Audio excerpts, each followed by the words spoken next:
లూకా సువార్త 2వ అధ్యాయము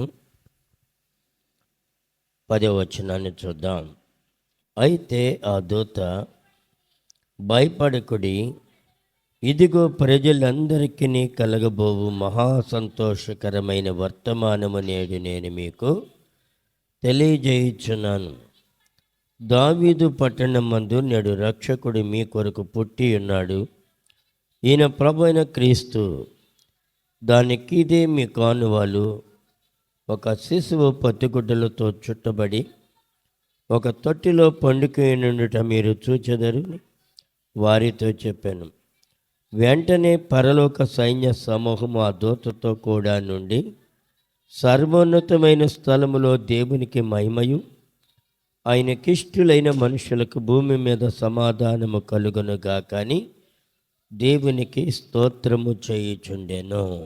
చూడండి, ఇక్కడ గొర్రెల కాపరుల దగ్గరికి దేవుని దూత చేత వర్తమానము పంపబడింది. వీళ్ళు గొర్రెల కాపరులు ఎక్కడంటే వారు లోకములో మన జనసంచారం మధ్య లేకుండా గొర్రెల నిమిత్తం వారి జీవితం అంతా కూడా త్యాగం చేయబడుతూ ఉంటుంది. త్యాగం అంటే ఆ గొర్రెలే భద్రత. ఆ గొర్రెల్ని చాలా చాలా ప్రేమించి సంరక్షిస్తూ ఉండేవాడు. అలాంటి వారు అమాయకత్వమైనటువంటి ప్రజలు, అమాయకులైనటువంటి వారు, ఆత్మలో కపటం లేనటువంటి వారు తన గొర్రెల నిమిత్తం తన యొక్క స్వేచ్ఛని, తన యొక్క కోరికలను, తన ఆలోచనలన్నీ చంపుకొని ఆ రాత్రిపూట ఆ మంద చుట్టూ గొర్రెలకు ప్రాణాధారముగా ఉన్నారు. అందుకనే మన ప్రభు అయిన యేసు ప్రభు వారు కూడా, ఆయన కూడా ఏమన్నారు, నేను గొర్రెలకు మంచి కాపరినే. కాపరి ఎప్పుడు కూడా తన పొట్ట చూసుకోడు, కానీ తను మేపేటువంటి గొర్రెలను చూస్తూ ఉంటాడు. ఆయనకి ఎంత ఆకలేసినా ఆ గొర్రెలను దాన్ని మేపాలి, అవి బలంగా ఉండాలి అనేటువంటి ఆలోచనతో వారు తమ స్వార్థాన్ని అంతా కూడా మర్చిపోతూ ఉంటారు. అలాగే యేసు ప్రభు వారు కూడా ఈ లోకానికి దేనికి వచ్చారు అంటే, మనలను ఎంత ప్రేమించారంటే అద్భుతంగా చాలా చాలా చాలా ప్రేమించారు. నిన్ను నీ ప్రక్కవారు ఒక మాట అంటే నువ్వు పడలేవు. నిన్ను ప్రక్కవారు నేను తిడితే వారితో నీ జీవితకాలం అంతా మాట్లాడకుండా ఉండటానికి ప్రయత్నం చేస్తూ ఉంటావు.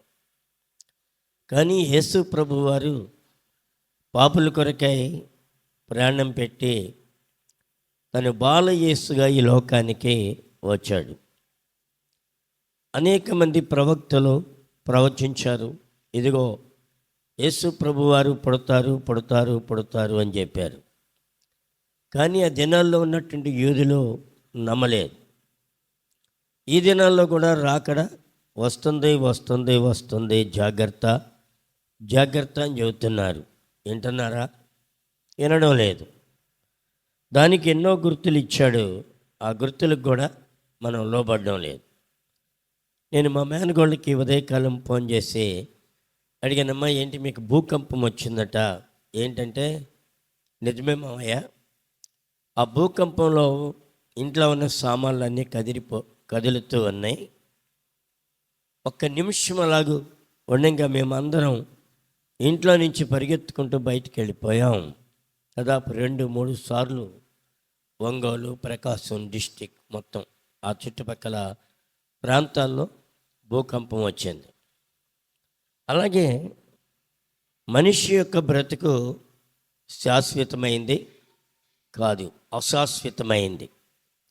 కానీ మానవుడు వివిధమైన ఆలోచనలు కలిగి తన స్వార్థము, స్వప్రయోజనం, తర్వాత తన పాపం కొరకు పరుగులెత్తుతూ ఉండే ఆ పరిస్థితుల్లో దేవుడు మానవ అవతారిగా ఈ లోకానికి రావడం అనేది జరిగింది. దేవుడు మన ఎంత ప్రేమించాడంటే, అందుకని అంటాడు, దేవుడు లోకమును ఎంతో ప్రేమించను. లోకం అంటే ఈ చెట్లు చేమలను కాదు, లోకములో ఉండే మనుషులను దేవుడు ఎంత ప్రేమించాడంటే వారి కొరకు తను తానే బలిగా అర్పణగా అర్పించుకున్నంతగా ప్రేమించారు దేవుడు. అందుకని దేవాది దేవుడైనటువంటి యేసు ప్రభువారు ఈ లోకానికి వచ్చింది దేనికంటే, మనుషులందరికీ ఒక రకమైనటువంటి ఆ బానిసత్వ సంఖ్యల నుంచి విడిపించడానికి యేసు ప్రభువారు వచ్చారు. అందుకని అంటాడు మత్తయి సువార్త 1:21లో, తన ప్రజలను వారి పాపముల నుండి ఆయనే రక్షించను గనుక ఆయనకు యేసు అని పేరు పెట్టుదురు. యేసు రక్షించువాడు. చూడండి, అలాగే తన ప్రజలను వారి పాపముల నుండి శాపముల నుండి విడిపించడానికి యేసు ప్రభువారు ఈ లోకానికి వచ్చారు. ఎందుకనంటే మానవుడు 5 చిక్కుపోయాడు. ఈ 5 ఏమిటంటే, 1 పాపము. మొట్టమొదట పాపము. ఈ పాపం అనేది మనుష్యుడికి నెమ్మది కోల్పోయేలాగా చేస్తుంది. ఈ పాపం వల్ల మానవుడికి నెమ్మది లేకుండా కోల్పోయేటువంటి పరిస్థితి కలుగజేస్తూ ఉంటుంది. తర్వాత రోగము. ఈ రోగము కూడా మనుషుణ్ణి దిగులు పాలు చేసేదిగా ఉంటుంది, రోగము. అలాగే మూడవదిగా పేదరికము. చూడండి, యేసు ప్రభుని నమ్ముకోకముందు చాలా కుటుంబాలు మీరు సర్వే చేయండి. చాలా కుటుంబాలను సర్వే చేస్తే, యేసు ప్రభుని నమ్ముకున్న తర్వాత మేము ఇలాగ దీవించబడ్డాం అని చెప్పేవారు 99% ఉంటారు. 1% ఎందుకు ఉంటారంటే, వారు దేవునికి ఇష్టలుగా జీవించనందువలన.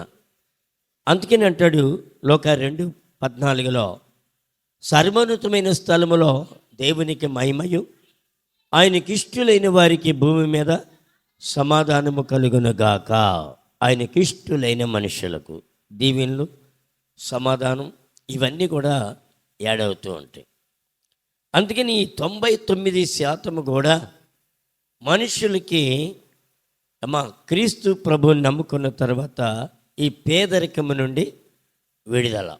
పేదరికం చాలామంది తిండి లేని పరిస్థితుల్లో యేసు ప్రభు దగ్గరికి వచ్చి వారి కుటుంబాల్లోంచి కలెక్టర్లు అయిన వాళ్ళు ఉన్నారు, వాళ్ళ కుటుంబాల్లోంచి డాక్టర్లు అయిన వాళ్ళు ఉన్నారు, వారి కుటుంబంలోంచి సాఫ్ట్వేర్లు అయినటువంటి వారు ఉన్నారు. ఎవరు నమ్ముకున్న తర్వాత అంటే, యేసుని అంగీకరించిన తర్వాత, యేసుని తన సొంత రక్షకుడిగా అంగీకరించినందువలన, యేసు దగ్గర తన పాపాన్ని ఒప్పుకొని పశ్చాత్తాపడినందున నిన్ను బాగు చేయడానికి యేసు ప్రభు వారి లోకానికి వచ్చారని నేను మర్చిపోకూడదు. అందుకని ఇక్కడ 3వదిగా పేదరికం, 4వదిగా శాపము. ఈ శాపము అనేది కుటుంబాలు తరతరాలుగా వచ్చే శాపం ఉంటుంది. మీరు హోమియో మంచి డాక్టర్ దగ్గరికి వెళితే ఒక వ్యాధి చెబితే, ఆ వ్యాధి గురించి ఆ డాక్టర్ ఏమంటాడంటే, మీ బంధువులు ఎవడైనా ఇలాంటి వ్యాధి కలిగిన వాడు ఉన్నాడా, మీ అమ్మ తరపు కానీ మీ నాయన తరపు కానీ ఎవరైనా ఈ వ్యాధి లాంటి వాళ్ళు ఉన్నారా అని అడుగుతాడు. అలాగూ ఇటు 2 తరాలు అటు 2 తరాలు అడిగి వాళ్ళకున్నది కాబట్టి వారసత్వంగా నీకు కూడా వచ్చింది అని చెప్పి మెడిసిన్ ఇస్తాడు. అలాగే శాపము అనేది పాపము నుండి కలిగేది శాపము. ఈ శాపము నుండి వచ్చేది ఇంకోటి మరణం. చూడండి, ఈ పాపములోనే దేవుడు నన్ను మరణం దాకా వెళ్లకుండా శాపములోనే కట్ చేయడానికి చూశారు. ఆయన శాపములోనే కట్ చేయాలి. అప్పుడేమవుతుంది, నీ శాపం వల్ల ఏమవుతుందో తెలుసా? దీవెనకరంగా మారిపోతావు. చూడండి, ఈ శాపానికి దేవుడు ఇచ్చేది ఏంటో తెలుసా? దీవెన. అలాగే శాపగ్రస్తులమైనటువంటి మనలను దేవుడు దీవెనకరంగా చేయడం కొరకు ఆయన ఈ లోకానికి వచ్చారని నీవు నేను గమనించాలి. అందుకనే 5వదిగా ఈ పాపములను వచ్చేది మరణం. ఈ మరణపు ముళ్ళును ఎరవటానికి యేసు ప్రభువారు ఆ మరణాన్ని, మనకు వచ్చే శిక్ష అంతా కూడా ఆయనే భరించాడు. భరించి మనకి విడుదలనిచ్చారు. అందుకని అంటాడు 1 తిమోతి 1:15 పాపులను రక్షించుటకు యేసుక్రీస్తు లోకమునకు వచ్చెను. దేవుడి లోకానికి ఎందుకు వచ్చాడంటే, పాపిగా నీవు నేను జీవించడం ఆయనకి ఇష్టం లేదు. అందుకనే యేసు ప్రభు ద్వారా నీకు నాకు రక్షణ. చూడండి, ఈ పాపానికి ఆపోజిట్గా దేవుడు మనకి పడేటువంటి శిక్షని ఆయనే భరించాడు. ఆయనే భరించాడు. ఎలాగంటే, నాకు దర్శనం దేవుడు ఇచ్చాడు ఆరంభ దినాల్లో. ఏంటి ఆ దర్శనం అంటే, నేను ఒక చోట ఒక చీకటి కలిగినటువంటి స్థలంలో నేనున్నాను. నేనుంటే అక్కడి నుంచి ఇతర దేశాల నుంచి 2 పోలీసు వారు వచ్చారు. వచ్చి పలానా ఆయన దొంగ ఎవరు అని అడుగుతున్నారు. ఎవరు? నేనే, నా పేరే అడుగుతున్నారు వారు. కానీ చాలా వేదన పడిపోతున్నాను. ఎందుకంటే వారు మన దేశం వాళ్ళు కాదు, ఇతర దేశాల వాళ్ళు. కనుక జైల్లో పెడితే నీకు బెయిల్ ఇవ్వటానికి ఎవరైనా ఉంటారా? చెప్పండి, ఎవరు ఉండరు. బెయిల్ ఇవ్వాలంటే ఎవరెవరు. ఎక్కడైతే బెయిల్ ఇచ్చి నిన్ను బయటికి తీసుకొస్తారు. కాబట్టి అలాంటి సందర్భంలో నేను చాలా భయపడుతూ ఉన్నాను, వణికిపోతూ ఉన్నాను. ఎవరో పలానా ఆయన దొంగంట ఎవరని వారు నన్నే అడుగుతున్నారు. నా ఎదురుగుండా యేసు ప్రభు వారు అలాగే వెనక్కి గోడ వైపు తిరిగారు. ముళ్ళ కిరీటం బట్టి ఉంది, వెనక 2 చేతులు తాళ్ళతో కట్టివేయబడి ఉంది. నా దగ్గరికి వచ్చి అడుగుతున్నారు, ఎవరయ్యా దొంగంట పలానా వ్యక్తి అని అడుగుతుంటే, నేను కాదు ఆయనే. ఎవరు? యేసు ప్రభువుని జీవిస్తున్నాను. నేను కాదు ఆ దొంగనే, ఆయనే అన్నప్పుడు వెంటనే వాళ్ళిద్దరు పోలీసులు వెళ్ళి, ఆయన మౌనంగా ఉన్నాడు, వెళ్ళి వెంటనే ఆయన పట్టుకుని ఆయన తీసుకుపోతున్నారు. నాకు చాలా లగవంగానే చాలా ఏడుపు వచ్చేసింది, వేదన కలిగింది. ప్రభా, నేను దొంగనయ్యుండి నేను దొంగగా చేశానే అని ఆ రాత్రంతా ఏడ్చాను ప్రభు దగ్గర. ఏడ్చి ఉదయమే దేవుని సేవకుని దగ్గరికి వెళ్ళి అడిగానయ్యా, రాత్రి ప్రభు నాకు ఇలాంటి దర్శనం ఇచ్చారు అని చెప్పినప్పుడు ఆయన చాలా సంతోషపడ్డాడు. సంతోషపడి ఏమని చెప్పారో తెలుసా?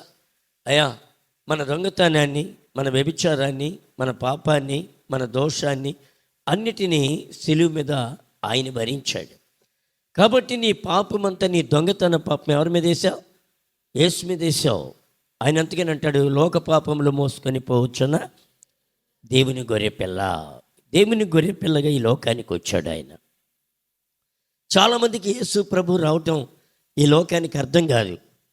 అమ్మా ఏంటి ఆయన? అందుకని అంటాడు, అతనికి స్వరూపమైనను సొగసైనను లేదు.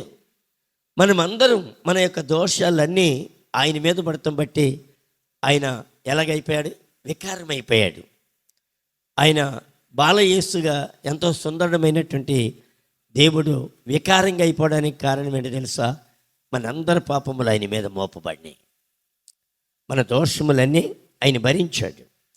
అందుకని అంటాడు ఇక్కడ 1 పేతురు 2:24-25 వచనాలు చూస్తే, మన పాపముల విషయమై చనిపోయి నీతి విషయమై జీవించినట్లు ఆయన తానే తన శరీరమందు మన పాపములను మ్రాను మీద మోసికొనేను. అబ్బా, ఏంటండి దేవుడు ఎంత గొప్ప దేవుడు అర్థమవుతుందని. ఆయన అసలు మంచితనాన్ని నువ్వు జ్ఞాపకం చేసుకుంటే గుండె బయలు చచ్చిపోతావు. ఆయన చాలా మంచోడు. ఎంత మంచోడు అంటే వర్ణించడానికి వీల్లేనంత మంచోడు. నీ పాపము, నీ దోషం అంతా తెలిసిన నేను ఇమ్మీడియట్లుగా సంపాదించింది నిన్ను చంపలేదు. ఎందుకో తెలుసా? ఆయన లవ్, ప్రేమ నీ మీద ఉంది. లేకపోతే మనుష్యుడికి ఒక్కోసారి బాగా కోపం వచ్చినప్పుడు వెంటనే అవతల వ్యక్తిని పొడి చేసి నరికేస్తాడు, జైలుకి వెళ్తాడు, తర్వాత ఏడుస్తూ ఉంటాడు. అదే రీతిగా నువ్వు తప్పు చేసినప్పుడు దేవుడు వెంటనే నీకు పనిష్మెంట్ ఇవ్వలేదు.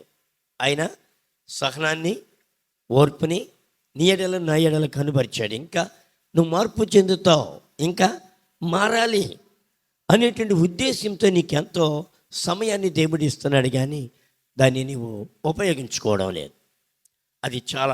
అది నీకు నష్టం. అందుకని అంటున్నాడు ఇక్కడ 2వ అధ్యాయం 24వ వచనం మనం చూస్తే ఏమన్నాడు? మన పాపముల విషయమై ఎవరు చనిపోయారు? మెమ్మ చనిపోయిందా? మీ నాయన చనిపోయాడా? మా నాయన చనిపోయాడా? ఎవరు చనిపోలేదు. వీలుగా ఉంటే నిన్ను చంపి వారు బ్రతకడానికి చూస్తారే కానీ నీ కొరకు ఎవరు ప్రాణం పెట్టలేదు. యేసు ప్రభు వారు తన ప్రాణాన్ని పెట్టాడు, పణంగా పెట్టాడు నీ కొరకు. అందుకని అంటున్నాడు ఇక్కడ, మనము పాపముల విషయమై చనిపోయి నీతి విషయమై జీవించున్నట్లు ఆయన తానే తన శరీరమందు మన పాపములను మ్రాని మీద మోసికొనెను. సిలువలో మోసాడు నేను ఆ పాప దోషములు. మన పాపములన్నీ ఆ సిలువలో భరించాడు. అసలు ఆయన వచ్చింది మనకు అర్థం కావట్లేదు. ఆయన జననములో గొప్ప ఆశీర్వాదం ఉంది, గొప్ప దీవెన ఉంది. ఆయన జనన మరణ పునరుద్ధానముల ద్వారా మనుషుడికి స్వస్థత కలుగుతున్నది. అందుకని అంటున్నాడు ఇంకా, ఆయన పొందిన గాయముల చేత మీరు స్వస్థత నొందితిరి. ఆయన చనిపోతే నీకు నాకు స్వస్థత లేదు. ఆయన చనిపోతే నీకు నాకు విడుదల లేదు. ఆయన చనిపోకపోతే నీకు నాకు విమోచన లేదు. ఏమండి, గొప్ప త్యాగం చేసినటువంటి త్యాగమూర్తి. చూడండి, ఒక నెహ్రూ, లేకపోతే ఒక గాంధీ, లేకపోతే ఒక ఇందిరాగాంధీ, లేకపోతే ఒక ఎన్టీఆర్, ఇలాంటి వారు ఏదో చిన్న కొద్ది మంచి పనులు, వారు చేసిన పనులు, చెడ్డ పనులు 100 ఉంటే వారు చేసిన మంచి పనులు ఒక 20% ఉంటాయి. ఈ 100% విడిచిపెట్టి ఆ 20% ఉన్నటువంటి వారికి వాడికట్టు అనే విగ్రహాలు పెట్టి వారికి జయంతులు ఇవన్నీ కూడా జరుపుతూ ఉన్నారు. మరి నీ కొరకు ప్రాణం పెట్టిన యేసు కొరకు నువ్వేం చేయగలుగుతున్నావు? నీ కొరకు ప్రాణం పెట్టిన యేసు, నీ కొరకు బలి అయినటువంటి యేసు. అందుకని అంటున్నాడు ఇక్కడ, మీరు గొర్రెల వలె దారి తప్పితిరి, కానీ ఇప్పుడు మీ ఆత్మల కాపరియు అధ్యక్షుడినైన ఆయన వైపునకు మళ్ళీ అన్నారు. మనం ఎవరి వైపు మళ్ళాం? ఇప్పుడు దేవుని వైపు. లేకపోతే మనం ఎక్కడ ఉండేవాళ్ళం? పాపంలోనే ఉండేవాళ్ళం, ఆ శాపంలోనే ఉండేవాళ్ళం, పాపంలోనే అలాగే ఉండేవాళ్ళం. ఈ పాపం అనేది ఎలాగుంటుందంటే ఒక మైకం లాంటిది. పాపం అనేది ఒక మైకం. ఈ మైకంలో ఉన్నటువంటి వాడు బయటికి రావడం చాలా కష్టం. సాధు సుందర్ సింగ్ గారు టిబెట్ ప్రాంతం వెళ్ళిచుండగా ఆయన ఆ మార్గాన్ని వెళుతుంటే మంచి స్మెల్, అక్కడ ఉన్నటువంటి రకరకాలైన పుష్పాలు, వాటికి ఏమండి ఆ వాసన కనుక కొంచెం దూరం అలాగే పీల్చుకుంటూ వెళితే అది మనము ఒక కోమాలోకి వెళ్ళిపోతూ ఉంటామంట. అంటే ఒక మైకం వచ్చేస్తాము స్మెల్కి. మైకం రావడమే కాదు, ఇంకేమవుతుందో తెలుసా? మెల్లిగా అక్కడ నిద్ర వచ్చేసి పడుకుంటాం. ఆ పడుకోవటం ఎప్పుడంటే చచ్చిపోవడమే, మళ్ళీ లెగొట్టం అనేది లేదు. ఆ మార్గాన సాధు సుందర్ సింగ్ గారు వెళుతూ ఉండగా ఎవరో ఒక ఆయన పరిగెత్తుకుంటూ వచ్చాడు. సాధు సుందర్ సింగ్ గారు చాలా చాలా బాగుంది ఈ స్మెల్ అని అలాగే పీల్చుకుంటూ వెళుతున్నాడు.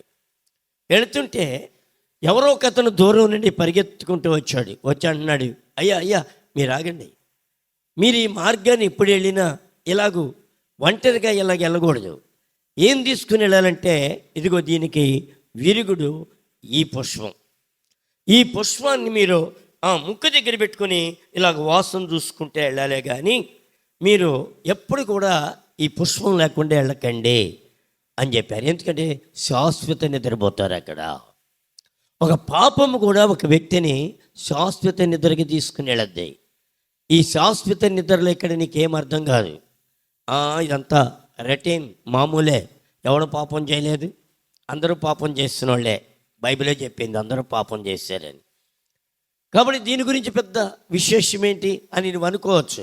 కానీ అక్కడ నిత్య నరకం ఉంది, అగ్ని ఆరదు, పొరుగు చావదు, యుగయుగాలు అందులో పడి చేస్తావు. దాన్ని తప్పించుకోవడానికే మనం ఈ స్థలానికి వచ్చేది. ప్రార్థన చేసేది దేనికో తెలుసా? ఏమ్మా, ఎవరికి తినటానికి లేక వచ్చామా? ఈ స్థలానికి ఉండటానికి లేక వచ్చామా?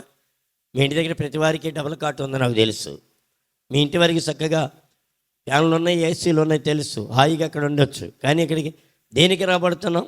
ఆ పరలోక రాజ్యం పొందడానికి ఈ స్థలానికి వస్తూ ఉన్నాం. అలాగే దేవునిలో మనము చక్కటి ఆశీర్వాదాన్ని, దీవెనను దేవుడు మనకు అనుగ్రహిస్తాడు. అందుకని 53:11 అంటాడు, తనకున్న అనుభవ జ్ఞానమును బట్టి అనేకులను నిర్దోషులుగా చేసెను. తనకున్నటువంటి అనుభవ జ్ఞానం. ఈ అనుభవ జ్ఞానం ఏంటి? ఆయన యొక్క జనన మరణ పునరుద్ధానముల ద్వారా మనకి ఏమి ఇస్తున్నాడు? గొప్ప విడుదల ఇస్తున్నారన్నమాట. అనుభవ జ్ఞానం చేత అనేకులను నిర్దోషులుగా, అంటే పాపులమైనటువంటి మనలను, దుర్మార్గులమైనటువంటి మనలను ఇప్పుడు ఏం చేస్తున్నాడు? నీతిమంతులుగా తీర్చిదిద్దుతున్నాడు. అందుకని అంటాడు, అబ్రహాము దేవుని నమ్మాను, అది అతనికి నీతిగా ఎంచబడెను. అంటే ఇప్పుడు మనం ప్రభు దగ్గరికి వస్తున్నాం, మన పాపాన్ని ఒప్పుకుంటున్నాం, మనం పశ్చాత్తాపడుతున్నాం, మనం దేవునిలో దినదినము కన్నీరు గారుతున్నాం. కాబట్టి ఇప్పుడు మనం దేవుణ్ణి నమ్మామా నమ్మలేదా? ఏంటి వాయిస్ రాట్లా? నమ్మలేదా? నమ్మాం కాబట్టి ఇప్పుడు ఎలాగయ్యా మనం? ఇప్పుడు చెప్పండి, నీతిమంతులుగా తీర్చబడ్డాం. మనలో ఒకవేళ నీతిగా అంతా లేకపోయినా, అందుకని అంటాడు యాకోబులో చాలా దోషాలు ఉన్నాయి, కానీ ప్రభు ఏమన్నాడు? యాకోబులో ఏ దోషము నేను కనుగొనలేదు. యాకోబులో ఏ దోషాన్ని నేను కనుగొనలేదు. ప్రభు ఎంత గొప్ప దేవుడు! ఏమా, దేవుడు నిన్ను కాపాడి భద్రపరిచి లేవనెత్తే దేవుడు. అందుకని నిన్నేం చేస్తున్నంటే ఆయన తనకున్న అనుభవ జ్ఞానాన్ని బట్టి నిన్ను నిర్దోషిగా చేస్తూ అన్నాడు. నిర్దోషిగా. కాబట్టి మనం నిర్దోషులుగా ఉండడానికి మనం కూడా ప్రయత్నం చేయాలి. మనం కూడా నిర్దోషులుగా ఉండటానికి ప్రయత్నం చేయగలుగుతున్నావా ప్రియ తల్లి? శాపము నుండి విడిపించబడాలి. శాపం అనేది ఎలా ఉంటుందో తెలుసా? ఒక కుటుంబం నుండి మరొక కుటుంబం నుంచి మరొక కుటుంబం ఓడ్చుకుంటూ పోతూ ఉంటుంది.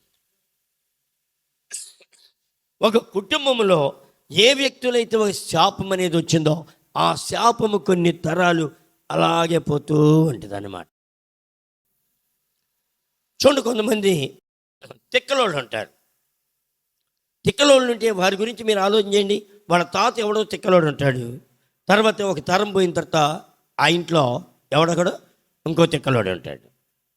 ఏమా, అలాగే దేవుని యొక్క సన్నిధిలో ఈ శాపము అనేది అలాంటిది అన్నమాట.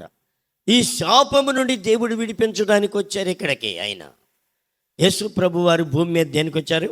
శాపము నుండి విడిపించడానికి వచ్చారు ఆయన. అందుకని అంటాడు మత్తయి 9:2, నీ పాపములు క్షమించబడి ఉన్నవి. ఎవరితో చెప్పాడు? పక్షవాయువు కలిగినటువంటి ఆయనతో, కుమారుడా నీ పాపములు క్షమించబడి ఉన్నవి, లేచి నీ పరిపెత్తుకుని నడవు. అంటే దీని గురించి మనకి ఏమర్థమవుతుంది? ఇతని పాపం వల్ల ఈయనకేమొచ్చింది? పక్షవాతం వచ్చింది. పాపం వలన పక్షవాతం వచ్చింది. అందుకనే ప్రభు అంటున్నాడు, అబ్బాయి నీ పక్షవాతాన్ని నేను బాగు చేస్తాను అన్నాడా? ఏమన్నాడు? కుమారుడా నీ పాపములు క్షమించబడి ఉన్నాయి అనగానే వాడికి ఎక్కలేని స్వస్థ వచ్చింది. తాను పొరిపెత్తుకుని తానే నడుచుకుంటూ వెళ్ళిపోయాడు. చూడండి, పాపానికి జబ్బుకి చాలా దగ్గర సంబంధం ఉంటుంది. ఈ పాపం నిన్ను అవమానం పాలు చేస్తూ ఉంటుంది, అపకీర్తి పాలు చేస్తూ ఉంటుంది. దీని నుంచి విడిపించబడాలి, బయటికి రావాలి, ప్రభుని అడగాలి. అందుకని లోకా సువార్త 7:47 మనం చూస్తే పాపాత్మురాలైనటువంటి ఆమె సీమోనింట యేసు ప్రభు వారి భోజనానికి వెళ్తే అక్కడికి వెళ్ళింది. అక్కడికి వెళ్ళి ఏమంటుంది? అక్కడికి వెళ్ళి ఆమె నిలవబడి ఏడుస్తుంది, బోరిని ఏడుస్తుంది. ఏడ్చుచు ఏం చేస్తుంది? ఏడ్చుచు ఆ కన్నీళ్లతో ఆయన పాదములు తడిపి తన వెంట్రుకలతో తుడిచి ఆయన పాదములు ముద్దు పెట్టుకుంటుంది. అప్పుడు ప్రభు అంటున్నాడు, ఈమె విస్తారముగా ప్రేమించను గనుక ఈమె యొక్క విస్తార పాపములు క్షమించబడి ఉన్నాయి. చూడండి, విస్తారమైనటువంటి పాపములు అవి విస్తారములే, కానీ ఈమె దానికి అధిగమించినటువంటి ప్రేమ క్రీస్తులో చూపించింది. ఈమె క్రియాపూర్వకమైన విశ్వాసం అంటే క్రియలతో కూడినటువంటి ప్రేమను చూపింది ఆమె. అందుకని ఆమె పాపములు ఏమైపోయినాయి? క్షమించబడ్డాయి. మనం కూడా మన పాపములు మన దోషములు కూడా క్షమించబడాలి. అందుకని 8:10 పాపమందు పట్టబడినటువంటి స్త్రీ ఆడకు వస్తే ప్రతి వారు కూడా రాయి పెట్టి కొట్టి చంపాలని చూస్తే ప్రభు అంటున్నాడు, మీలో మొట్టమొదట ఎవడైతే పాపం చేయలేదో వాడు ఒక రాయి వేయమన్నాడు. ఎవడైనా వేసాడా? అందరూ పాపం చేశారు ఆల్రెడీ. వారి పాపములన్నీ ఎవరికి తెలుసు? అమ్మా, నా ముందు నా చర్చిలోకి వచ్చి ఏ పాపం లేనట్టుగా నువ్వు కూర్చోవచ్చు, కానీ నీ పాపములు ఎక్కడ రాయబడి ఉన్నాయి? ఏమంది? 17వ అధ్యాయం 2వ వచనం ఇర్మియా గ్రంథంలో చక్కటి మాట ఉంటుంది చూడండి. యోధో పాపము ఇనపగంటముతో రాయబడి ఉన్నది, అది వజ్రపు మనతో లిఖించబడి ఉన్నది. దాన్ని చెరపడానికి ఎవడి వల్ల కాదు, నీ వల్ల కూడా కాదు. చూడండి, పాపములన్నీ తీసివేయడానికే యేసు ప్రభు వారు ఈ లోకానికి వచ్చింది. దేనికి? నీకు నెమ్మదినివ్వటానికి. పాపమునికి బదులు నీతినివ్వడానికి, రోగానికి బదులు ఆరోగ్యమునివ్వడానికి, పేదరికానికి బదులు ఆశీర్వాదాన్ని ఐశ్వర్యాన్ని ఇవ్వడానికి, శాపమునకు బదులు దీవెన్ని ఇవ్వడానికి, మరణమునకు బదులు అది నిత్యజీవం. ఎంత గొప్ప దేవుడు! నిత్యజీవం. ఈ మరణానికి బదులు నిత్య జీవాన్ని ఇవ్వడానికి యేసు ప్రభు వారు ఈ లోకానికి వచ్చారమ్మా. నిత్యజీవం. నువ్వు నిత్యము జీవించి ఉండాలి అమ్మా. ఎలాంటి దేవుడు? ఏది మారినా ప్రభు మారడం. నువ్వు ఇక్కడ ఒకవేళ ప్రభుని గుర్తించలేకపోయినా, ఆయన ఏళ్ళ దేవుడు అని ముద్రించినా, నువ్వు సచ్చిన తర్వాత ఎక్కడ మోకరిస్తావు తెలుసా? ఆయన ఎదుటే మోకరించాలి.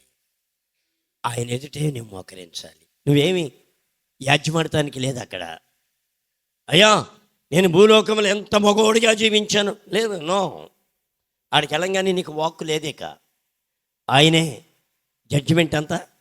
అందుకని అంటాడు, ఆయన కంటి చూపుతోనే న్యాయము తీర్చునని ఉంటుంది. కంటి చూపే. నువ్వేం మాట్లాడటానికి కూడా అవకాశం లేదు అక్కడ. చూడండి, ప్రతి వారు ఇక్కడ యేసుని తృణీకరించవచ్చు, అవమానించవచ్చు, లేకపోతే వాళ్ళ మతం వీళ్ళ మతం అనవచ్చు. కానీ వీళ్ళందరూ రేపు పొద్దున అక్కడ మోకరించి అంటారు, అయ్యో నువ్వు దేవుడు అనుకోలేదే, అయ్యయ్యో. ఇప్పుడు వీళ్ళు పూజించింది, ఆరాధించింది అంతా కూడా అది కూడా మూలండి గడగడ వణుకుద్ది. చూపిమంటారా? యెషయా గ్రంథం 12వ అధ్యాయం 14వ వచనం అనుకుంటా చూడండి. భూమిని కంపింపజేసి రాజ్యములను వణికించిన వాడు ఇతడేనా? లోకమును అడవిగాను దాని పట్టణములను పాడు చేసిన వాడు ఇతడేనా?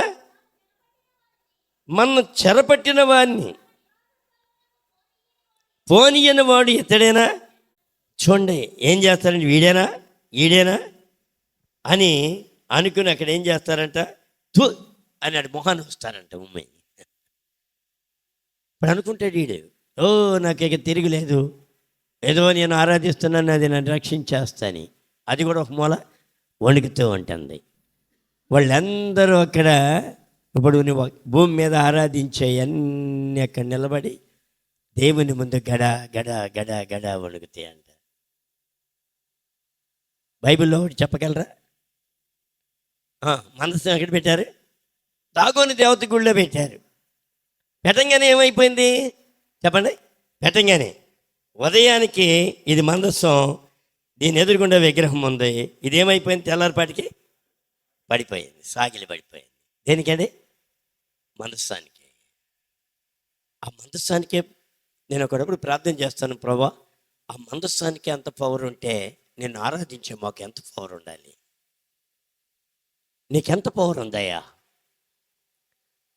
చూడండి, ఆ మనస్సు ఎదుట ఆ బొమ్మ ఏమైపోయింది? దాగోని చెబుతా బొక్కబారులు పడి నమస్కరిస్తుంది.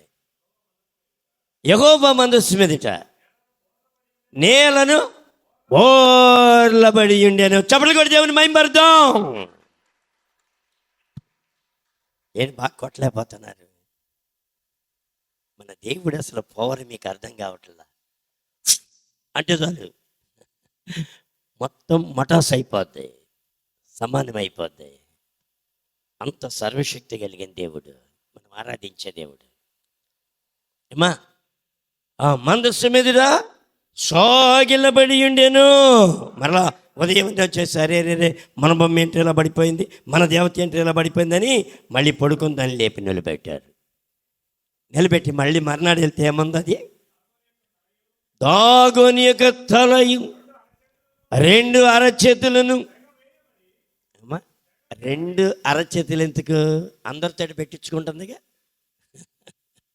అందరితో పెట్టించుకుందని 2 చేతులు తెగవేయబడినాయి, తల నరికి వేయబడింది. చూడండి, దేవుడు ఎంత గొప్ప దేవుడు. ఆయన గొప్పతనాన్ని ఒకసారి అని చూస్తున్నాను. అమ్మా ఆయనకి అసాధ్యమైందంటే ఏమన్నా ఉందా? ఏమీ లేదు. దేవుడు ఎంత గొప్ప దేవుడు. నీ జీవితాన్ని మారుస్తాడు ఆయన. నీ బ్రతుకులో గొప్ప కార్యములు చేస్తూ ఉంటాడు ఆయన. నీ బ్రతుకులో గొప్ప కార్యములు. నువ్వు ఒకవేళ విచారంతో మునిగిపోతున్నావేమో ప్రియ తల్లి, శాపంతో ఉండిపోయావేమో, నీ శాపము నుండి దేవుడు విడిపించడానికి యేసు ప్రభువారు ఈ లోకానికి వచ్చారు.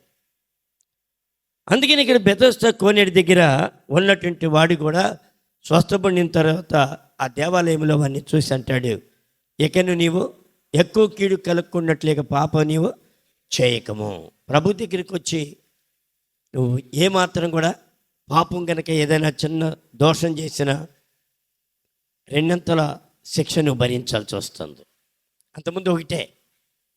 ఎందుకు? నేను ఎరగలేదు. అందుకనే అపోస్తలుడైన పౌలు అంటాడు, పూర్వము నేను తెలియక చేసేదని కాబట్టి ఇప్పుడు కనికరింపబడితేనే. నువ్వు తెలియక చేసావు, ప్రభు దగ్గరికి వచ్చావు, చెంపలేసుకున్నావు, ప్రభా నేను దుర్మార్గురాల్ని, నేను ఇలా చేశాను అని తగ్గించుకున్నావు, పశ్చాత్తాపడ్డావు. ప్రభు అన్నాడు నేను క్షమించాను అంటున్నాడు. కానీ నువ్వు ఎరిగి చేస్తే నీకు క్షమాపణ అనేది లేకుండా ఉంటుంది. అందుకనే దానికి శిక్ష ఉంటుంది.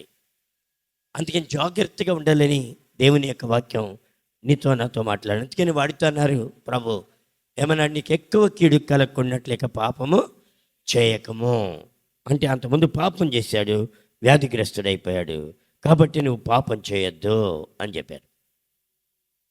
2 కొరింథీ 8:9 మనం చూస్తే, నిన్ను నన్ను ఆయన ధనవంతులుగా చేయడం కొరకు, దశవంతులుగా చేయడం కొరకు ఆయన ఎలాగైపోయాడంట? దరిద్రుడైపోయాడట. ఆయన ఎందుకు దరిద్రుడైపోయాడు? ఏమ్మా నిన్ను ధనవంతురాలుగా చేయడం కొరకు భూమి మీద నువ్వు తృణీకరింపబడ్డావు, అవమానించబడ్డావు. ఎన్నిసార్లమ్మా మన బంగారం తాకడి పెట్టుకుని డబ్బులు తెచ్చుకునే దినాలు లేవా అమ్మా?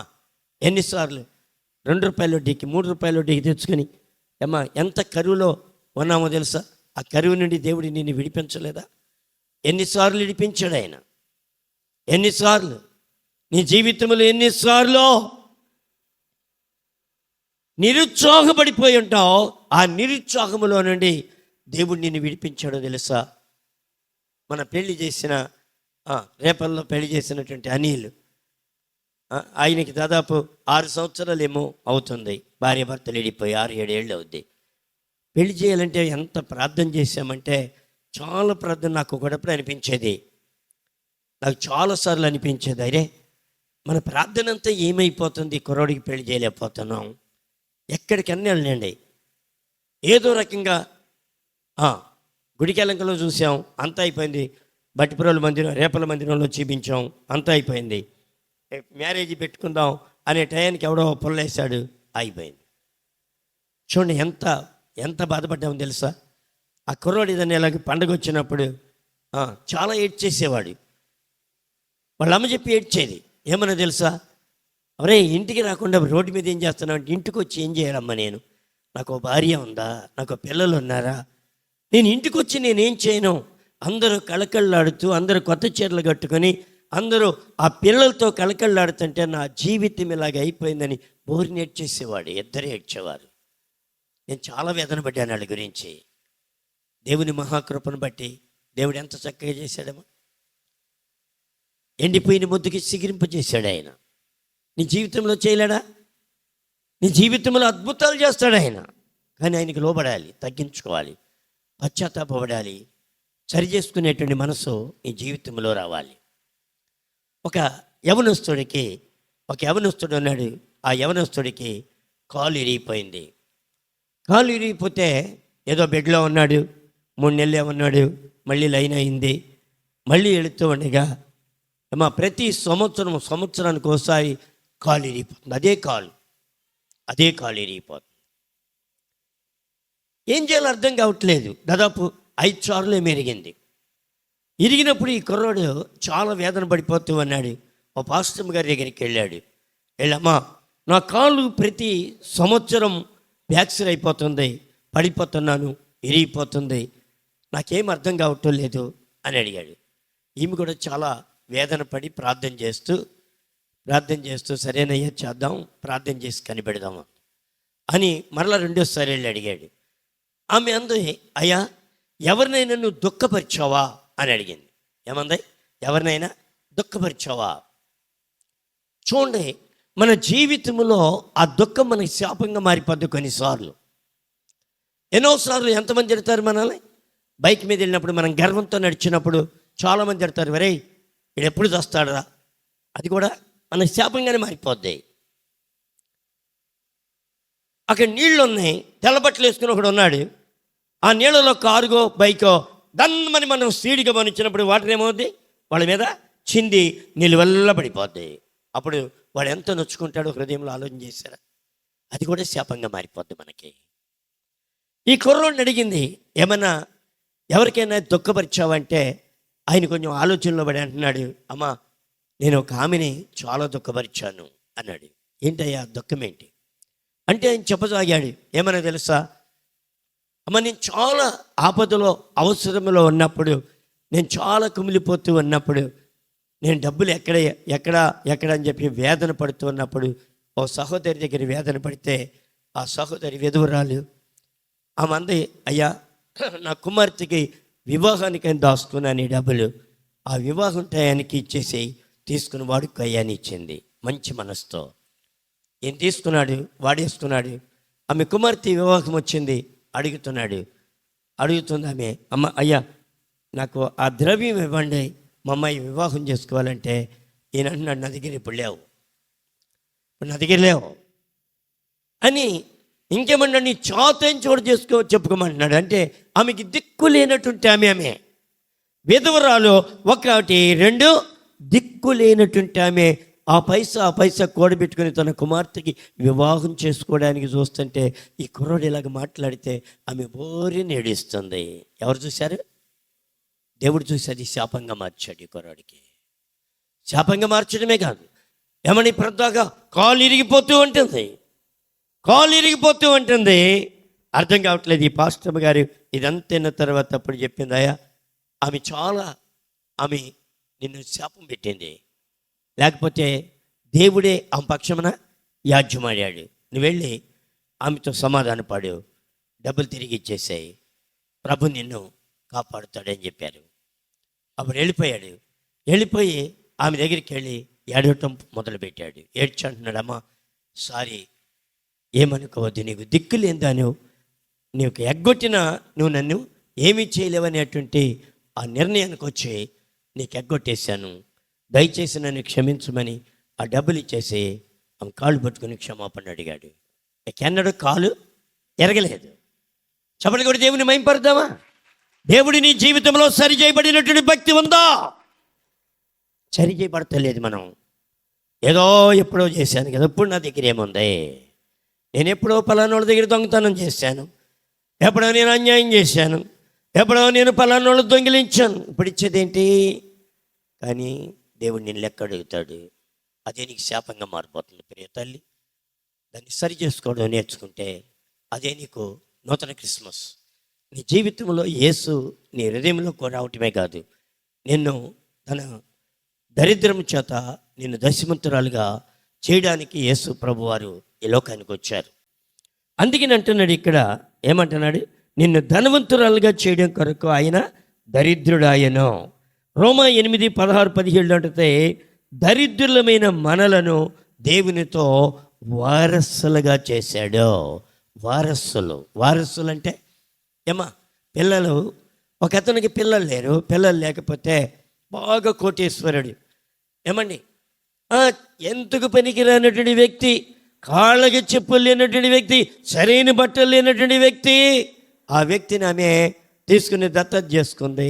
ఇప్పుడు ఈ ఆస్తికి ఎవరు వారసులు? ఎవరండి? ఆ పేదవాడే వారసుడు.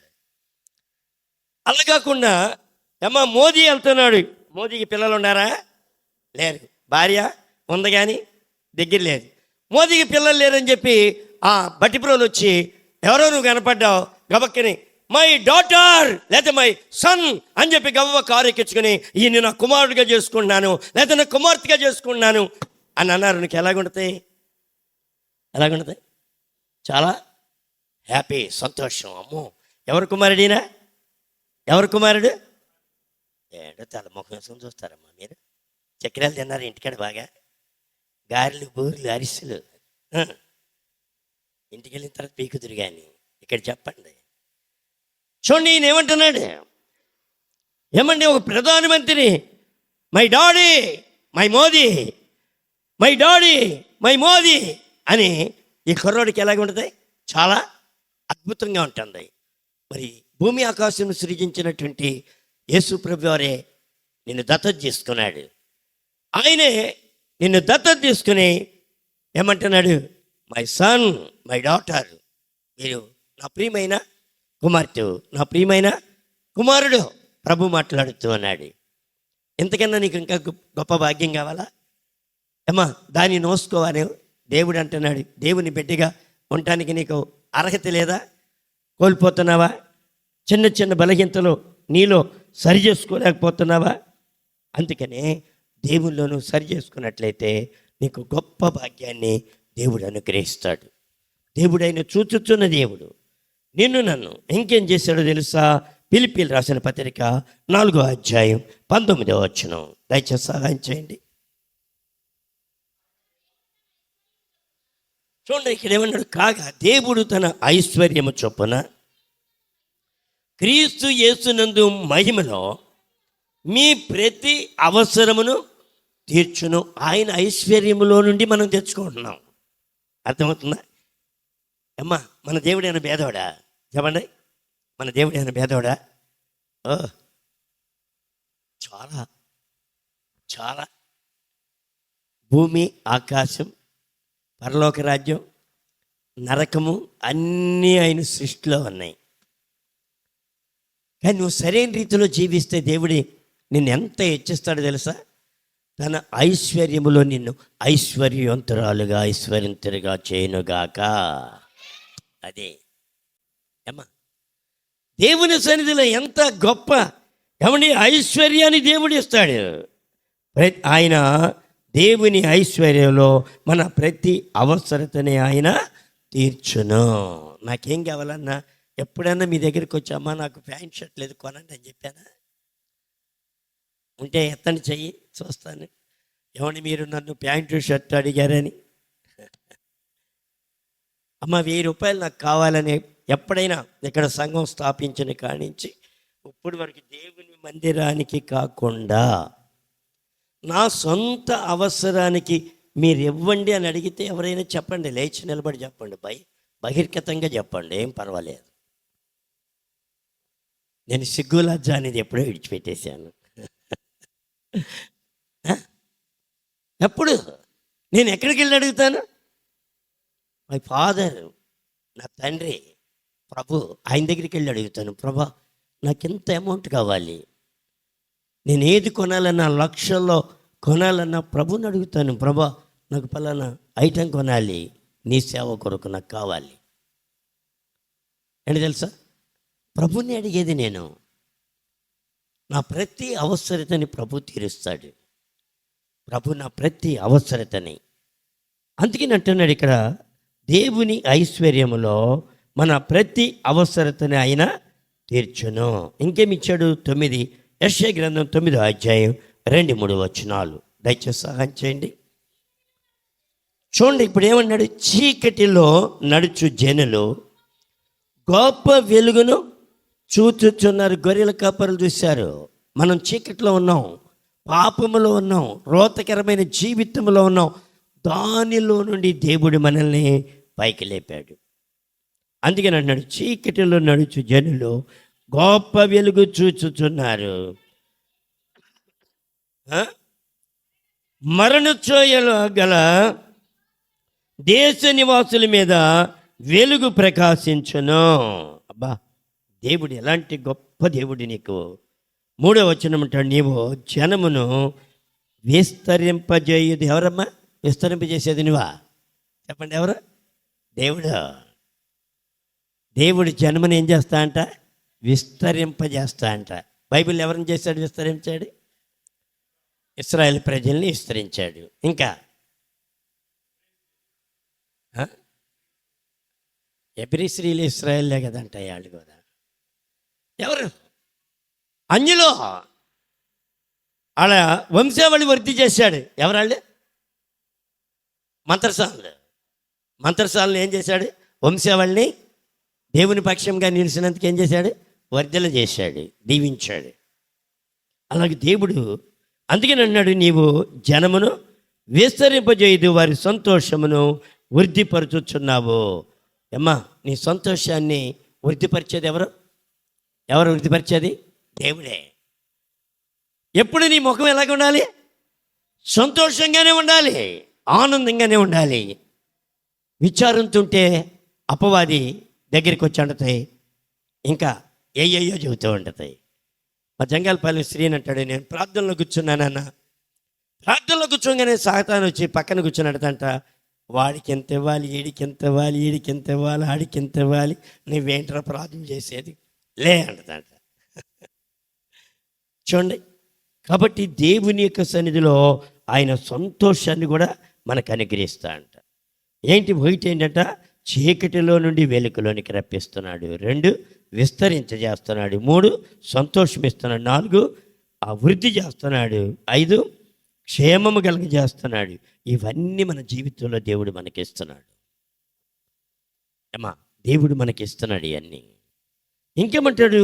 యోహాను సువార్త 10:10లో ఏమండి, జీవమును సమృద్ధిగా నీకు కలగటానికి ఇస్తున్నానంటే ఆయన జీవమును సమృద్ధిగా.